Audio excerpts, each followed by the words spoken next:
Fairy Tail Fantasia is back with another chapter, and it feels so good to cover Fairy Tail on a weekly basis for once, outside of bi-weekly when it came to 100 Years Quest. But for this limited run, we got our new LAXUS story. The LAXUS and MIRA shippers are eating. We get to see what basically the entirety of the Miss Fairy Tail pageant for the most part in this chapter, and a setup with a confrontation with our seemingly antagonist for this little mini-arc. And I cannot wait to talk about it. Before we jump into this video, don't forget to like, subscribe, and hit the notification bell for updates on future videos. Really helps and it shows you guys enjoy the content I make here on the channel and shows you want to see more. But let's just jump right into the chapter. Chapter 2 of Fairy Tail Fantasia, titled The Pair at the Cathedral. And the cover image is just of Natsu, Lucy, and Happy eating at a restaurant as they're just basically having a good old time. Same as always, most likely on Lucy's tab. But the chapter begins in earnest with a narration of the Magnolia Harvest Festival beginning in the town of Magnolia. People are singing and dancing to celebrate the bounty of the land, including the Fairy Tail Wizard Guild, as the Miss Fairy Tail pageant begins in earnest. And we start off strong with Kana, as she just gets up on stage and starts drinking away like the drunk she is. Perfect. Just Kana being Kana. Absolutely love it. We then move on to our girl Levy, as basically she's getting on stage and is going to read a book. We love our bookworm Levy in this house, but Gaju thinks they're gonna win because, I mean, his future baby mama is basically on stage. He's gonna root for her and believe she's gonna win no matter what. And everybody in the crowd just calls Levy boring. We then move on to Juvia for a singular panel, as Juvia just says that she feels damp. Obviously still disappointed at the fact that, honestly, we don't even know who's representing her in this contest. It might actually be Wakaba and Maka, which I understand Juvia's entire demeanor right here because, yeah, who wants to be teamed up with them?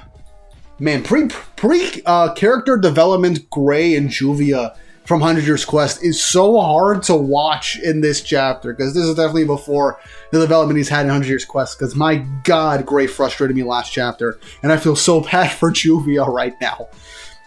But everybody begins to laugh, as Max just says it seems like none of the contestants know what a pageant actually is, as we go over to our main commentator, Warren, as Warren just says, well, the sexiest person here is going to win. Actually, I would love to see that. So Warren is just being flat out honest. I mean, if you're going to be the commentator, you're going to have to be honest at this point with your motivations, I guess. But yeah, it's Warren. He literally doesn't have a character in this entire chapter. He's just being the horny judge, effectively. But next up, we have our Queen of the Fairies, Urza Scarlet. As Gray says, they're definitely going to win. Urza walks out in a full bunny girl costume as she steals the hearts of the crowd. And me as well. But Loki calls out to Urza for a costume change, as we get a montage of Urza changing costumes. First up is the Gothic Lolita, the same costume she wore in the Miss Fairy Tail beauty pageant back during the Battle of Fairy Tail arc, so that is a really nice callback. Next up, swimsuit. Okay, she basically won already. If not, the last thing that she changes into is a full-blown sexy cat costume. And I love Elfman's reaction as to why she's so hyped up for the last one, seemingly. But yeah, I find that, again, it's hilarious. Urza likes showing off just all these types of costume changes. So yeah, the entire crowd is pumped and in love, so am I. But Gray and Natsu then get over a fight over who's going to win, with Happy reminding the two of them that they're not the ones competing. But right as they are beginning to scrap, Lucy's coming out on stage. And she comes out as a cheerleader, much to the silence of the crowd, as she's basically stunned by the silence, wondering what everyone's problem is right now. First off, again, another reference and callback to the Battle of Fairy Tail arc. This is the exact same thing that Lucy did during the last Miss Fairy Tail pageant, just with a bit of a change of what the cheerleader costume looks like. You'd figure she learned her lesson from the last time she did this, but I guess not. But here's the thing. Turns out the reason no one has any real reactions to Lucy in a cheerleader outfit, which honestly, it is a pretty nice look, it's revealed by messed that Wendy had already done the cheerleader outfit literally beforehand, as Makao and Wakaba are being so fucking weird right now, saying that Wendy's cuter, so what can you do? And I'm like, okay, why are they the ones to say this? It is fucking weird, man. And Wendy's off trembling in the corner out of embarrassment, saying that she's not worthy, with Carla telling her to pull herself together and stand tall. Which, okay, Wendy already did her whole thing, and apparently she did enter. Does that mean Mest and Carla basically backed her into this damn thing? I get this is for a gag, but it's still weird that Mest is doing this, and I know for a fact Mashima is doing this shit just to get a rise out of his audience, because he knows people think Mest is f***ing weird thanks to the anime filler arcs, and is doing this to troll us. Makao and Wakaba, they're creeps in general. We kind of expect it. They're basically the fodder that we don't really care too much about. So I'm not as weirded out by them because you'd expect that, and they're not really weird towards Wendy at all. Except for that one panel in this chapter, for some reason, I think Mashima's losing his touch for some of his comedy. But hey, hitting 9 out of 10 comedic moments is still a pretty good batting average, if I say so myself. But let's just cut it some slack and just say that, well, since Wendy was a cheerleader beforehand, Lucy basically did the exact same thing, and it kind of lost the surprise factor of, coming in an outfit or something like that. I literally have nothing else to say. It's just that just mess coming in and Makao and Wakaba being fucking creeps is, at least in my interpretation, kind of threw me off here. I just want to move on to the rest of the pageant. But get hyped, everybody, because we are getting to our main event. The star beauty of Fairy Tail, Mira Jane Strauss. The curtain unveils, and it's the manliest man that there ever manned, Ichiya from Blue Pegasus, as he offers to dance in her stead. What the f*** is Ichiya doing here? How did he even get up there? And the crowd just starts pelting shit at Ichiya, with Lucy wondering where Mira is, and Evergreen is getting frustrated that Ichiya is just making the crowd angry because she's the one that's up next. So, I guess we gotta end this with an actual funny joke. Mashima has said over the last couple of years that Ichiya was one of his favorite Fairy Tail characters. I guess he just wanted to show him in during this chapter just for shits and giggles. And I'm not gonna lie, that was actually a pretty funny bit. I have to be honest with myself. That was hilarious. And a really nice bait and switch, because Mira is not at the guild hall right now. She decided to ditch the pageant again. Unlike last time, where she just decided to just do something silly and goofy to basically sabotage herself from winning the contest because she just wanted to have a fun, good old time. This time, she went off to Cardia Cathedral to meet up with LAXUS. And as she walks up to him, LAXUS asks what she's doing here, because there's a competition and that Evergreen was going on and on about it earlier. But Mira starts to walk up towards LAXUS as the two of them are inside the cathedral, where Mira actually ends up giving LAXUS and us a bit of a history lesson on the construction of the Cardia Cathedral, saying that many years ago, the angel Saint Michael told the town priest to construct a church for him here. Now, okay, we have an actual Saint Michael in Fairy Tail, so Christianity confirmed in the Fairy Tail universe, I guess. So honestly, it wasn't too hard to believe. There are some stuff here and there with specific characters and names and references throughout all of Fairy Tail. It feels weird hearing Saint Michael just fully name dropped in Fairy Tail. But hearing the story that this angel wanted the priest to build a cathedral for him to basically be for him, LAXUS calls the angel full of himself. But Mira goes on by saying that right here, Cardia Cathedral, it's the center of town. And she figures that the angel wanted this cathedral built in this spot in order to watch over the entire town.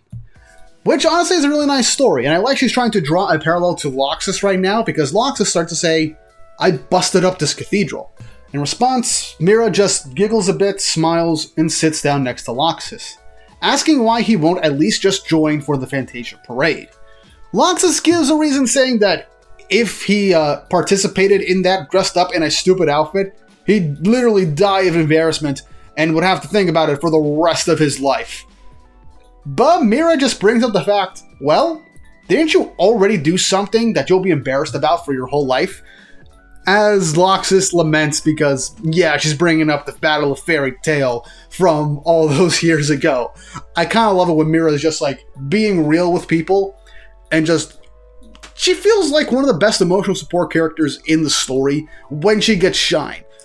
MIRA needs more moments like this, and I honestly like that this chapter and this side story is giving more of a MIRA focus, even though LAXUS is the main character of the book. LAXUS goes on to say how MIRA's changed, considering that she used to be a literal hellion when she was a kid, obviously because she was a punk always looking for a fight, especially against Urza, building up that rivalry. But MIRA just says, I think you've changed too, LAXUS. And honestly, this makes him blush.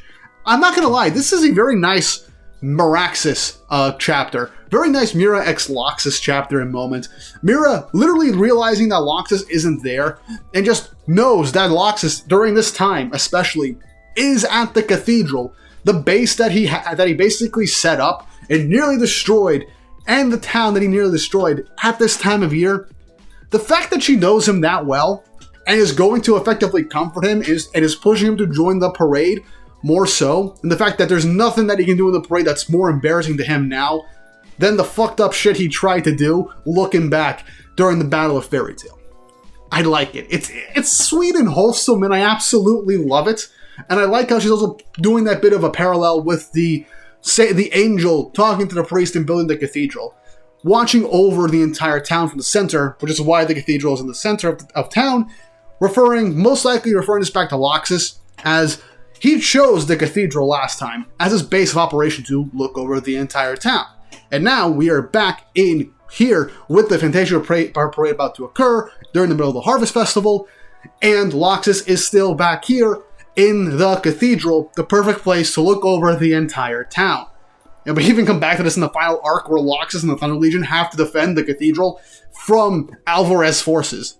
Like, LAXUS being tied to this cathedral is so crazy and really, well written, and I like this lore dump of why it was built, because it really amps up LAXUS' entire character change and arc to become the person to watch over everybody. I mean, he's kept that going since he returned to Fairy Tail after Tenril Island, and I absolutely love it. But this sweet, tender, ship-filled moment ends with a giant boom, as MIRA is wondering what the heck is going on, as it seems like it came from Central Park. As everyone from Fairy Tail back at the Guildhall hears this going on, and they're wondering how this could be. Carla says that she has a bad feeling about this, and so Natsu is getting all fired up, because he knows, oh boy, it's fighting time. We then cut to Central Park as these bizarre golem-type creatures that resemble a more simplistic design from the demon monsters that Hades made during the Tenril Island arc appeared. But they all have different markings on them. From left to right, they read ice, fire, wind, magic, and lightning. And that is a weird thing with one of them having magic on it, which is strange. The townspeople run away as this mysterious person that, like I said last week, effectively is ERASER from Eden Zero, says, for pity's sake, you're just going to vanish anyway. But it's then the goat of self-pity and the man who constantly tries to atone for literally everything. It is JELLAL popping in to face off against ERASER. I'm just going to call him ERASER because we have no idea what this new character's name is. So we'll just go by ERASER for now. But JELLAL makes his appearance here in Central Park, asking who this guy is, as he says, doesn't seem like you're here to enjoy the festival. As ERASER says, oh, if it isn't Seagrain. And the chapter ends. So now JELLAL is in the mix, about to face off against ERASER. And this takes me back to the Eden Zero days, where ERASER and Justice of the Irrational Taste Galactica would interact a grand total of, 3 times? But still, very fun to see because I really cannot wait to see these two inevitably fight. But the end of this chapter presented us with 2 big things I want to talk about really quick. One being these strange magic golems that each have a particular, I want to say, element etched onto them. Ice, fire, wind, magic, and lightning. That's an interesting thing. My thing is that if this is a Fairy Tail iteration of ERASER that Mosh was giving us 100%, since we do see him erase someone from existence seemingly, what if these magic golems are made with the intent of erasing or being nullifying that particular magic that they are imbued with? Like, one can't be affected by fire and it erases fire, same with ice, wind, and even lightning, so LAXUS would have no problem. But one just being a universal just magic, so it just affects all magic. I don't know why it would just be, like, not on all of them, but I think it could just be a limitation thing, perhaps. Either way, I think this is going to be like the fodder enemies that the rest of the guild will have to beat before this guy causes inevitable chaos. But the end of the chapter, ERASER calls JELLAL Sea Grain. Now this is something interesting for a couple of reasons. One, because we know all the way back from OG Fairy Tail from the very start, JELLAL infiltrated the Magic Council as someone named Sea Grain. He split himself in two with very advanced magic to be at two places at once. So he was a part of the Magic Council as Sea Grain, while he was still operating as JELLAL in the Tower of Heaven. But what makes this even more interesting is that in 100 Years Quest, there are two instances when we cut it back and reference Sea Grain, the identity of Sea Grain. Once, in the Alderaan arc, where JELLAL effectively just does like body splitting magic again to recreate the Sea Grain persona, and just dump a lot of his like extra guilt onto him as like a symbolic way of just getting rid of the Sea Grain identity that he made that caused a whole bunch of like trouble and shit like that. But also in 100 Years Quest, he fought the, I guess, spoilers. I want to say really quick spoilers, for 100 Years Quest. If you have not caught up with the manga, because I've already covered this on my channel way beforehand, but like spoilers ahead. So in the 100 Years Quest manga, during the Gold Owl arc, JELLAL fought a alchemically recreated and quote-unquote revived god Serena and his 8-dragon Lacrima. It was a pretty short but fun fight. The big important thing was that we got a glimpse of JELLAL's backstory and the seat of his own guild. This warrants an entire video in and of itself to go into JELLAL as a character, but the Cliff Notes version is that JELLAL's real name is Sea Grain. And it goes all the way back to when he was a kid. He had a mother who loved him very much. He was part of a, usual town. And he wanted to become a member of the Magic Council so he could do right by his mom and to help people and stuff like that. Become a wizard, be a high-ranking member of the Magic Council. His mother died, and he views Sea Grain as the one responsible. So, cut into the Tower of Heaven, he goes by JELLAL, an entirely new identity to separate himself from the failure that he saw himself as. But the interesting thing is that when he goes back, when he ends up running the Tower of Heaven and has to infiltrate the Magic Council, he recreates the Sea Grain identity, his original name, and effectively, while manipulating the Magic Council, he is effectively living his childhood dream in such a corrupt and twisted manner. It is incredible for JELLAL's character development and his backstory because it explains so much about his character and why he did a lot of these things in even greater detail. But the reason I bring this up is because ERASER calls JELLAL Sea Grain. Have he and JELLAL interacted at all while he was being Sea Grain in the Magic Council? Though JELLAL doesn't seem to recognize him initially. Or does he know JELLAL from back in the early days when he was a kid and knows that his name is Sea Grain and not JELLAL? That is interesting. And while this is a LAXUS story, we only have 7 more chapters, literally less than 2 full months of content, and we need to stay focused here.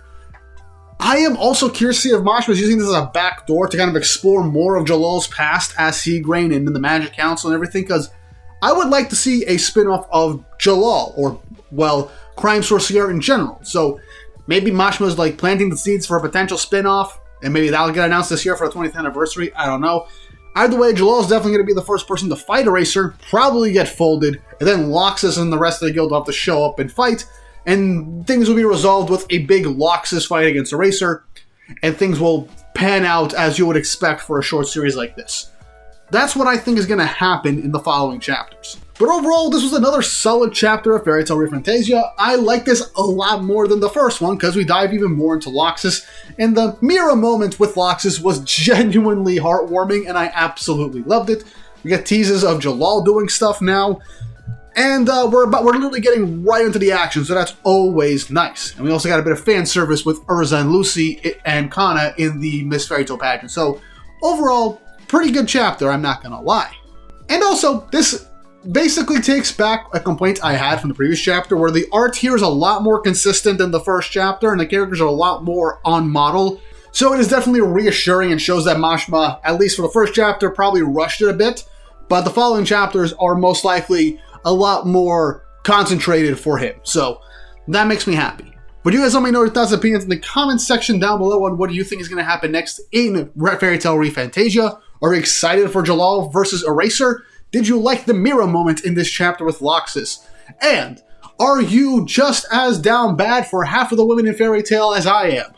And nobody better say Wendy, or I swear to God, you're going right there up on the list with Mest. But with all that said and done, hope you guys enjoyed the video. Like and subscribe and hit the notification bell for updates on future videos. If you want to see more content like this outside of the chapter reviews, as always, so I can keep doing the Fairy Tail content for you guys. And if you want to support the channel more directly, go and check my Patreon in the description below. There should be, within the next week, or by the time this video is out, a full review of Ichi the Witch's latest couple of chapters, where I'm going to be doing Patreon exclusive Ichi the Witch chapter reviews every single month with batch videos for you guys. That way I can talk about and cover Ichi the Witch without having to worry about Shueisha copyright striking my ass for no apparent reason. And while you're in Patreon, you will also, from Tier 1 onward, be access to my Patreon-only Discord server, and you'll get shoutouts and videos. So go check that out whenever you get the chance. The support is very much appreciated as it comes right back into the channel. Now, with all that said and done, hope you all have an awesome day.